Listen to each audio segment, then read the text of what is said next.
Hey guys, I'm back. It's Adrienne. I am Talent Diva on Twitter. You all know that already, but I hope everyone finds this Periscope helpful. I've been on a couple of Periscopes so far. I did my own. I've kind of been winging it. And yesterday, if you joined me, you know I had a special guest, my little nephew, my 8-month-old nephew, who stole the show and took all the hearts from me. I am so disappointed. He's adorable. He's cute. But this was about me, Okay, let me step out of my ego. Anyway, today I wanted to get straight to the point and talk to you guys about knowing who your customer is. I had a conversation, well, actually several conversations over the last couple of weeks with different people about their frustrations about who they're getting as customers and as clients. I had one lady said to me this a couple of weeks ago, you know what?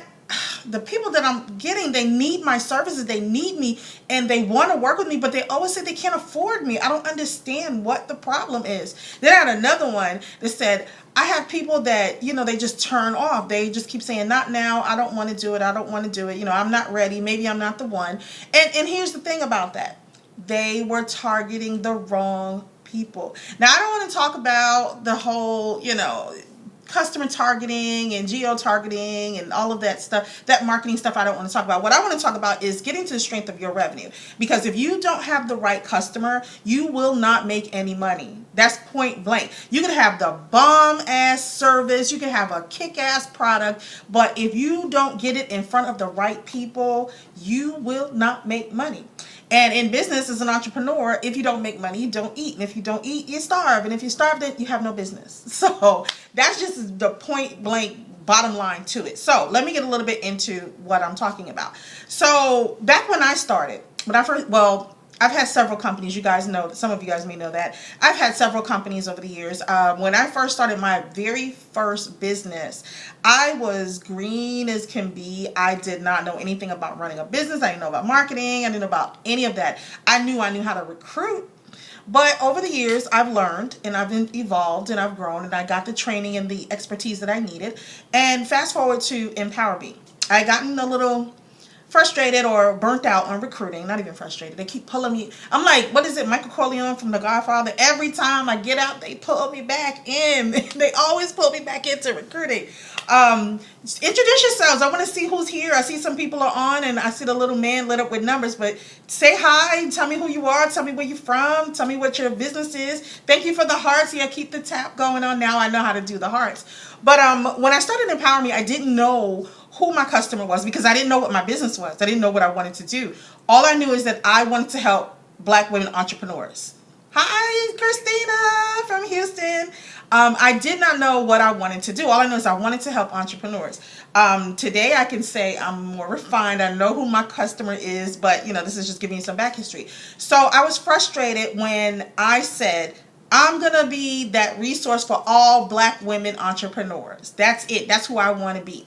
And that worked out for a little bit, couple of months. I'm like, yeah, I'm the go-to. And it started, the numbers were increasing and people were coming on. And back then, and this is to age me and to date me, this was in the late 90s when we didn't have Twitter and Facebook and Periscope and all this cool stuff. We had Yahoo email lists. This is before they became groups. So, the evolution. So anyway, so I got frustrated because it seemed like conversations were getting off kilter.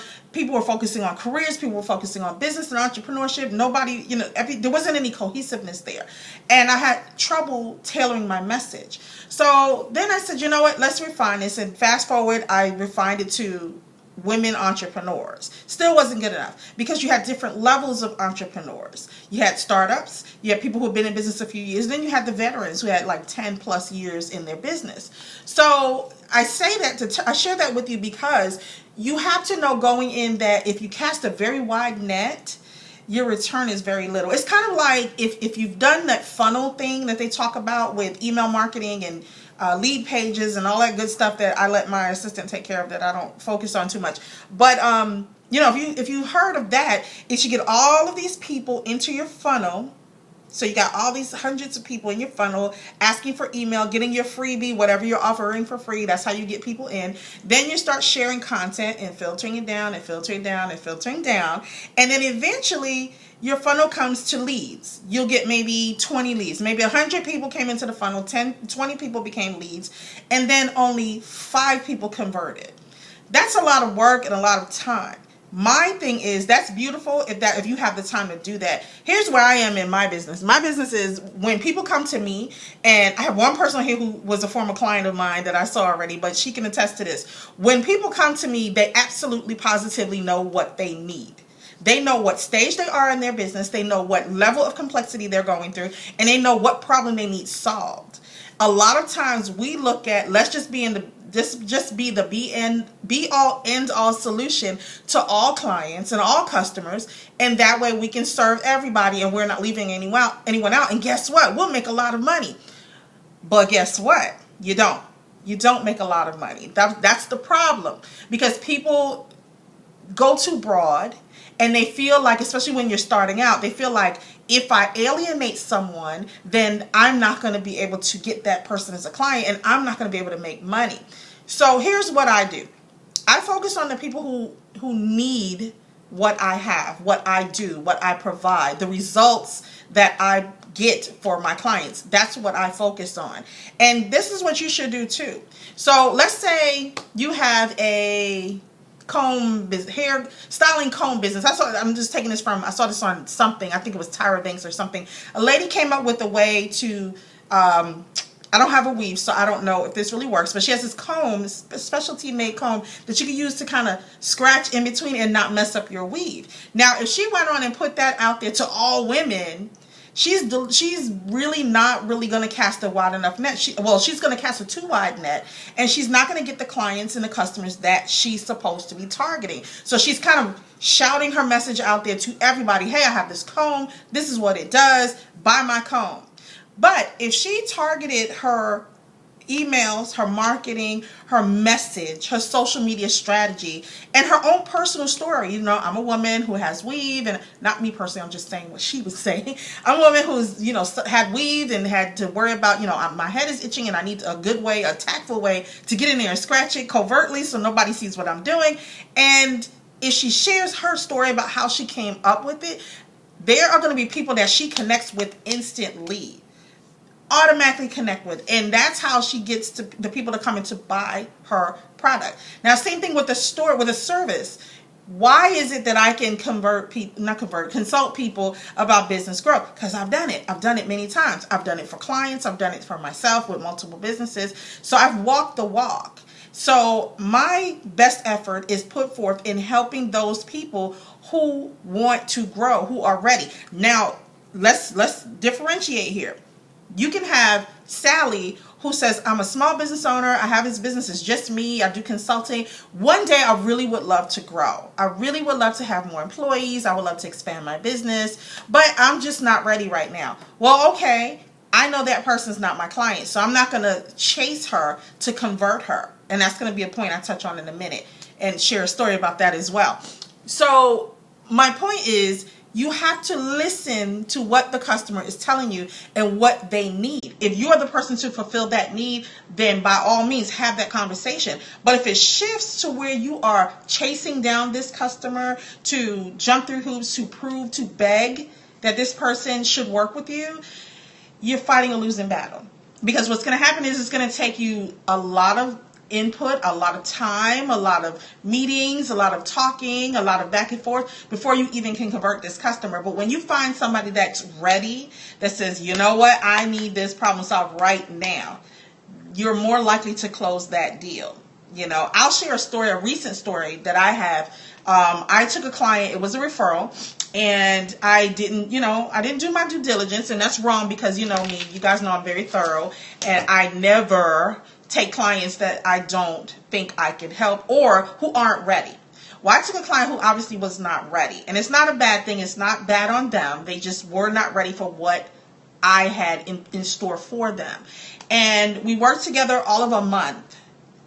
right? And he wanted to grow his business. He wanted to expand his business. Now, going in, I was very clear and said, listen, the first couple of weeks is an introductory period. This is me getting to know your company, getting to know your style, your environment, and understanding what your needs are. You know, you can tell me, hey, I need a salesperson. Hey, I need a business manager. Hey, I need a project manager. But if I look and I'm seeing it doesn't justify what you're doing, your workload, your flow, your candidate, your client load doesn't support that, we're going to have to scale back and we're going to sit down and really discuss it. Well, he was so caught up in trying to get this perfect candidate, which, by the way, my team were the ones that had to sit down and talk to these people and interview them.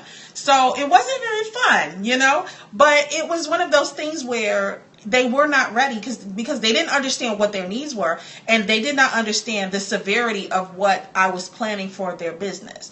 I tell people all the time, if you're going to work with me, you better be prepared to grow, because we're going to first scale you, and then we're going to focus on taking you up that ladder to that breakneck speed till you get to your goal, your target. You can't come into my presence and tell me, okay, I have a $200,000 company now, I want to be a $40 million company, and then not want to take the steps or the risks to get there. You know, people hire me for a reason. I'm an advisor, and I see from the outside looking in, and then I get in with a microscope and look through the entire company and figure out how to grow this business from within. So long story short, they weren't ready, and he said, you know what, I think we need to suspend this relationship for right now because obviously I'm not ready, and I think there's a disconnect. That was perfectly fine. Now, here's where true customer service and knowing your target comes in. Like I said, I took this client as a favor, as a referral, and thought that I was, happy to have this client to be a referral. But I talked to him, I sent him a note and said, you know what, I want to make sure that we maintain the integrity of this relationship. Perhaps you're not ready. Let's stay in touch and talk so we can come back later and revisit this when you're ready. So part of knowing your ideal client is even when someone slips through your radar and they slip through your screening process about how to become, to be sure that they're the right client for you, you need to be able to do recovery. That is part of it, because hopefully, when he is ready, he'll come back and work with me. And I've had people like that. This is just a recent experience that's happened, but I've had people that come on and we've gone through the interviews phase, we talked to each other, reference checked and all that stuff, and they're gung-ho and they're ready, but then when they get in there, it's like, pump the brakes, they're like, we're going too fast. I'm like, but that's what you wanted.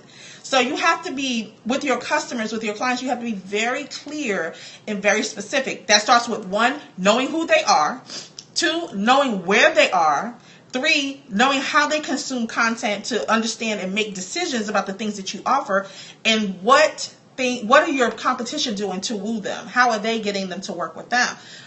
Never work based on price, because you will lose every single time. And some people that are on here, I know you guys have taken the pricing strategies that I've taught before in the past, but never base it on price. You always base it on what is the problem that I can solve, and what level of readiness is this client at.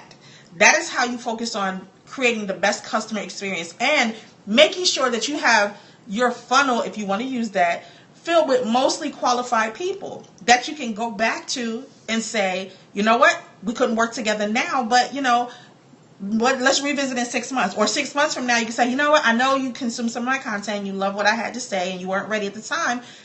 What stage are you at in your business now? Those are things that you have to do to really refine who your ideal client is. It's not just throwing a net out there and then dragging back whatever comes in. And it's certainly not taking any and everybody because you want the fee or the paycheck.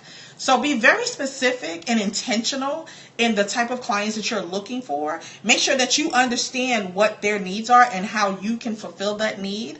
If I am a bookkeeper, I'm not going to offer full-fledged accounting services to someone because that's out of my scope. So you're going to stay in your lane. And I know people say all the time, and I said it too, bust out of that lane sometimes. And it is true for some things, but in some instances, especially when you're in the beginning of the first maybe 5 years of your business, stay in your lane. Know your lane, because that's the only way it's going to make you an expert at what you do, and it's going to attract the right kind of people. I had this thing, you guys know my book, No, You Can't Pick My Brain, and I used to be, and sometimes I still am, Yeah, I still am. That magnet for everyone who wants free advice and freebies and like, oh my God, she's doing a show or she's doing a blog post. I'm just going to write down notes and take what I learned from her, or I'm going to go watch her speak and I'll learn how to do it on my own. I was the queen magnet for those kind of people, which led me to write the book and the article and all of that stuff. But it took a lot of fine tuning and refining to understand who my market was and who my crowd is. And I know for a fact, a lot of people on Periscope, I told Julie, but have to not be afraid of criticism. That's right, Kamora, don't be afraid of criticism. Not at all. But I'm going to get to that in a minute. But see, the thing is, you have to know who your market is, and you have to go after that market. And once you targeted that market, and a lot of people call it niche play, your niche or niche play. And yeah, to an extent it is, but you can still be good at several things, several niches, and make those your market, but you got to know who you're targeting. You know, I had a conversation with a realtor the other day, and she says, well, I want to work on new homes. I said, okay, well, you know, that's who your target is. You're looking for people who want brand new homes. So you have to craft your message and craft your marketing around people who want only brand new homes. Well, you know what? I think I want to work with people who are downsizing because they're empty nesters. Okay, that's another niche. They could want new homes. They could want a smaller new home, or they can want a new home, period. You never know. So I said, you have to, you know, she was kind of all over the place. I said, why don't you pick one specialty, kill it in that specialty first, then add another specialty. So I'm not telling you that you have to focus on one specific type of client for the entire life of your business. That's not what I'm saying. And I hope that's not what you get from this. What I'm saying is, in the beginning, pick your niche, pick your your target. You know how, let's put it in like, okay, oh, I hate, this sounds so crass, but that movie Sniper, where he had the, you know, in the eyesight, the target that he was looking for. Same thing, less bloody, less violent. You just have that scope where you know who your target is, who you're zeroing in on, and that is who you tailor your message for. Don't worry about what the other people say. And that brings me back to Kamora, what she said about not worrying about criticism and things like that. If you have a specific type of jewelry that you're doing, high-end jewelry or costume jewelry or ethnic jewelry or whatever, kind of your children's jewelry, whatever it is. If you have, let's say, children's jewelry, and you have people who want high-end jewelry that are tuning in and listening to your message, and you're targeting them, sending them email and marketing and things like that, and they don't have any children, of course, there's going to be a disconnect. So you have to figure out who wears your jewelry. Who are you to target? Who are you going to target? She said, that's true. I hit a market for like 80s jewelry. I always got the people that wanted to always want more, talk you down. Right. Yeah. Don't let anybody talk you down on your price. That's something. Oh, please. If anybody is on here who has worked with me before or has coached with me or listened to me speak, if you heard me talk about do not ever discount your prices, please do the hearts now or type in yes or whatever you want to do and send it up. But yeah, you have to be specifically targeted. And once you figure out who's not your client, it's smooth sailing from there, because then you avoid those kind of people. You know, I don't typically work with startups. And I'll tell you why. Because a lot of times, and there's two different distinct types of startups. You have the everyday people starting a business and, you know, I'm opening my shingles, throwing up my shingles, whatever. Then you have the other type, which are startups that are looking for funding, like the tech companies and things like that. I don't work with regular everyday startups, and it's not a diss, it's not being disrespectful, but it's because, one, they don't have the budget. Number two, they're not ready. They think they're ready. The only thing that a lot of startups are focusing on is, how can I find customers? How can I make money? They're not thinking about the long term. They're not thinking about the scalability of the business. They're not thinking about long-term strategies and marketing and expansion and all that good stuff. So that's what I'm working on, the long term. I want to keep you in business. I don't want to, be a one-hit wonder with you or let you be a one-hit wonder. I'm thinking of the long-term stuff that to keep you operational forever. Because what is it, the statistics? Like 90% of businesses fail in the first 5 years or something? I'm trying to end that or reduce it dramatically. I can't save the world, but I think that if you're focusing on the big picture and you include your customer acquisition in there, your customer target in there, that'll help you to make more money long term. Because the more people that you work with who are your ideal customers, the more revenue you will generate. And you got to let that marinate let it sink in for a little bit. Because if you let's say you go, I'll give you an example for me. When I do a speaking event, I always have a table. That's one of my requirements. They have to let me have a back of room sales table where I can have my books or whatever, CDs or whatever it is. And I know for certain, and this is like clockwork, and anybody who has worked with me knows this or has come to any of the speaking engagements, they know this. When I bring my book, No You Can't Pick My Brain, that's okay, Kamora. Everybody's having some issues jumping on and off with the connection. I don't know, Periscope is bugging out. Hey, Periscope, fix that. But when I bring that up, and I have 5 books under my belt, but that one book, No You Can't Pick My Brain, because it hits home with everyone about how to set their boundaries and their prices and all that other stuff. When I bring that book out, all the other stuff gets pushed to the side. That book sells out. And quick funny story, my mom used to come with me when I did speaking engagements. She doesn't do it anymore, but she used to come with me and she would man my table for me. And one day she said, "Oh, you have a lot of books. You think you have enough?" I said, "No, I don't." She started panicking. "What do you mean?" I said, "Ma, look, you have my iPad. My book is on Amazon, or they can go onto the website and order from the website. All you have to do is when we run out, pull out, have the iPad ready and let them order that way, or even give them the link so they can do it on their phones. I had a little QR code that they could just, scan their phone and order it right there on their phones." So she looked at me, she said, "You can do that?" I said, "Yeah, I can do that." Know why I do that? Because, like I said, my book always sells out. And number 2, I want to keep that relationship going. So, because think about it. If you're, like with you, Kamora, with the jewelry, let's say, oh, I think I'm catching a cold, guys. Let's say you have a line of bracelets that they're the bomb, they're killing it. And people like, I need to have this bracelet. And you're at an event, and guess what? You sell out. Yippee for you, because you've made money on these bracelets. But what about the people who are in line that were like, hey, where are the bracelets? I've had stuff like that happen where I went for, I wanted a t-shirt or a book or something, whatever, and I was so far back in line, Oh, perfect example. I'm going to come back to you, Kamora. They had a White Castle truck, and if any of you up from the Northeast, you know about White Castle, or the Midwest.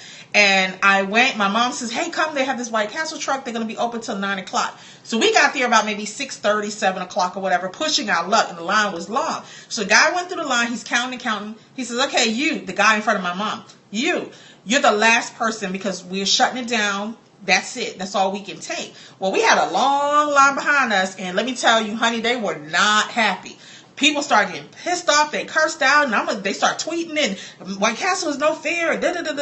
So my mom and I, we stayed. We were like, whatever. We're going to stay anyway, just in case, just to see. But the point is, there were people cursing because the guy in front of us gave my mom his spot so that she could be the last one. And when we got up there, we were happy we got our thing, but it could have went the other way. So what I'm saying is you have to always give a way for them to continue being a patron of your business. So back to the Kamora, to your situation, let's say you ran out of the bangles, the bracelets, and people are mad and they really wanted this, and you're, say, in another state. They're not going to be able to come to you tomorrow and say, "Okay, I'll buy this." So what you do is make sure you have an alternative. Well, you know what? I have them available on my website. If you don't mind waiting on the delivery, you can get that. So you're always still servicing your customer. And I know that's kind of off topic from what this Periscope is supposed to be about, but I just wanted to throw that in there to show you. I have such a cold, guys. To show you that you have to keep the customers, your true customers, happy. So if you find your niche target, if you find that target of customers, you need to make sure that you go above and beyond to be able to produce and deliver to them at any given time. So if it means that you have to delay shipment, or make sure you get something from them, online or whatever, make sure that you're embracing this target, this customer. That is a lot different than, say, those customers that are maybe, just browsing. I really need to get with somebody that can help me with my website. Yeah, you can. There's a lot of people. I'm not that person, but there are a lot of people. Oh, as a matter of fact, Christina just joined back on. Christina, meet Kamora. You guys say hi to each other on there. Maybe she can help you with that. She's in Houston, though. I don't know where you are, Kamora. But, you have to have a good website, because if your website is put together well, then you can say, hey, go to my website, order immediately. So immediate satisfaction. Part of dealing with ideal clients is, like I said, making sure that you're fulfilling their needs at any given time.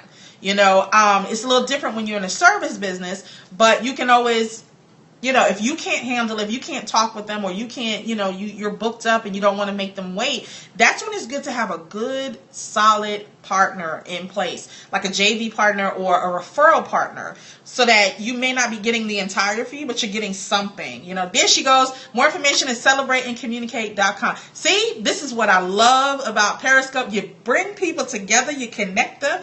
I don't know what's going to happen, but hopefully you guys can work it out and work together. And, Christina is a professional. She's a former client of mine, so I can vouch for her that she is good at her work. She's a professional, and she deserves every dime that she charges. So make sure you talk to her, Kimura. So, what was I saying? So you have to make sure that you're servicing them, and part of that may be splitting part of the pie. It may mean taking on a partner or a referral partner. Now, I tell people all the time, I pay referral fees. When people come to work with me, if they have been referred, or someone says, hey, well, Sally referred me to you. Okay, next thing I'm doing after I've secured the contract, you don't pay a fee just for a conversation. Once you've decided that you're working together and you write that contract out and it's signed and you get your deposit, because we all know, all you service people, you're getting your deposits. I know you are. My first thing after that is I'm shooting off an email. Hey, Sally, such and such and I talked, and thank you for the referral. We are going to work together, and we have already solidified that relationship. So expect your referral fee. And I do it because part of the pie is better than no pie at all. So I'd rather take, what is it they say? Give me 50% of a large pie as opposed to 100% of nothing. So get out of that mindset that you have to hoard all of your clients to yourself. And I said hoard, H-O-A-R-D. I didn't say the other word. But get it out of your mindset that you have to keep all of your clients close to the vest. Because when your business expands, if you target it right and you got the right clients in your pipeline and you're filled up and you are at capacity, how are you going to service them? The next best thing is, if they can't work for you, or if they can't wait for the amount of time to work with you, then send them to a good, solid referral. That leads into networking. See how all of this all intertwines: networking, customer targeting, customer service, the experience, and all that good stuff. All of that ties in together. So make sure that you're thinking about these things as you're growing your business. We're going to be working on something called the customer experience. It's a module that we're doing in Incubate to Accelerate. If you haven't heard about that, go to ia.empowerme.org. It's a program that I have for people to get them investment ready. It's to help people go from owning a business to running a company, and then being positioned so that they are scalable, they are profitable, and that they can capture investment interest. I know a lot of people look at Shark Tank and think, oh, I can just throw something together. Let me throw a PowerPoint together, go on Shark Tank and pitch for my thing, pitch for my company, get some money. It doesn't work like that. That's entertainment, and my big thing, I work with startups who pitch for investment dollars, and I tell them all the time, how to keep it lean and mean, and get that infrastructure that company built. So that's what we're doing at Incubate to Accelerate. That kicks off February 2016. That's going to be the second cycle. We're still in the middle of the first cycle, and I'm so proud of my people there. But we're going to have some guest experts and all of that. But what I was saying was, that's the kind of stuff we're going to be talking about to help you make sure you are super targeting your clients. And I want you to think about that tonight, tomorrow, whenever you have some free time. Think about, who am I servicing? Are you chasing customers? Are you chasing them down? Are you jumping through hoops to prove to them that you're the one for their solution? Oh, excuse me. First of all, if you have done the right marketing, and if your website speaks for itself and people can pretty much understand what it is that you do, and they're hooked enough and they're sold enough to even want to have a consultation with you, that's the first step. Then the next step is you listening, not selling them. You're never selling them. You're listening to their problem, and you're trying to match up your solutions with their problem. So once you can you've identified that you can solve their problem, then you start talking the nitty gritty. Then you start talking about how you work, what services you offer, what the cost is, how they can pay, the breakdown of the pay. I say make it easy as possible for people to do business with you. But those are the things you do. But going in, no, you listen. Sales is mostly about listening, and closing is about understanding that there's a mutual agreement that you are the person that can solve their problem. That's it in a nutshell. It's simple. It's not easy. and it takes a long time to kind of acquire that skill to listen to people as opposed to wanting to tell them. And I know as a business owner, it's natural for you to want to tell them, hey, look what I can do, and this is all the benefits of what I do, and blah, blah, blah. Take me out of the equation. It's never about me. It's about them. It's about the customer. So take me out of it. Focus on them, you know. So I want to do more of these Periscopes, but I want to do it where I can have some Q&A. And I know I said the other day that I was going to do a Q&A on some things. I'm still trying to pull that together and decide what that's going to look like. But I just want to jump in there and throw this Periscope out there and talk about, you know, your customers. That's how you eat. That's how you make money. Maybe some other time I'll talk about customer acquisition, actually targeting, you know, go beyond targeting and the cost of acquisition and the different ways you need to be using to attract customers and things like that. We'll talk about that another time, but I just wanted to put that Periscope out there. So if you have any questions, you can email me at info@empowerme.org, or you can tweet me at Talent Diva. I don't do DMs too much, so try not to DM me. Or if you do DM me, tweet me and say, hey, I DM'd you, and I'll go check it out if I see it. But because it's spammy and I have to get rid of people all the time. But email is a good way to catch me. Twitter, I'm on at Talent Diva, same one. And just make sure you reach out. And, you know, if you're interested in Incubate to Accelerate, like I said, ia.empowerme.org. There is a cost to be on that. It's not cheap, but it's very worthwhile, and it's an investment in your business. But if you want to fill out the application, we're doing applications now where we're going to interview. We'll be interviewing, but we're going to only be selecting 10 companies to be a part of this program. So if you want more information, if you have any questions about it, just email me. Like I said, info@empowerme.org, and I'll send you some information about it. Or you can just go straight to the site and check it out yourself. Make sure you check out what's going on empowerme.org. That's my website. And let me know what you think. And I'm bringing back the podcast. I'm having more fun with the Periscopes, but I think I'm going to go and bring back the podcast. I've already recorded 5 shows, and I just need them transcribed now so I can put them up there. And we're going to go raw and real on growth, business growth, because that's what we want to do. That's what I want to do. I want to help you grow your business, you know, and especially for the little guys out there that, you know, you all get edged out by the news of these big, you know, I got funding and this company got acquired by Facebook and this and whatever, when a lot of the population out there, you guys just want to be profitable, grow a business, a legacy that you can leave for your family, for your kids, for later. And that's where I want to come in. I'm in that kind of sweet spot where I'm helping the small businesses get past small business and into running a company. You know, owning a business, you have to do it all yourself. You got to be there. You got to answer the questions. You got to do the work. Running a company, you have systems in place. You have a team in place. And your business is going to function regardless if you're there or not. And I know that's all where we want to get to. That's where I'm at right now. Well, you know, I'm just there. But, I mean, there's more that I have to accomplish. And once I feel I've accomplished that, then I'm going to step back and then let my people run the things that they need to run. But, yeah, you want to build a legacy. So it starts with who you're targeting. Because if you don't get the right customers, you don't make money. So that's all I got for today. Thank you for the love and the hearts and everything. And it wasn't as many hearts as when my nephew was on yesterday, but that's okay. I'm not jealous. Okay, a little bit. He's 8 months, so, you know, cute babies always get hearts more than grown women. So it is what it is. But you guys have a good day. I'll see if I'll do another Periscope another time. But email me if you're interested in doing something and you want to do a Q&A, because I'm open. I'll answer questions. And, yeah, I think that'll be more fun because I'm used to speaking and talking to people, and I can't really talk to you guys and talking at you guys on here. But, yeah, let's do a Q&A, and I'll let you guys know when that's going to be. So, in the meantime, you guys rock on and be profitable, and I will see you next time. Take care.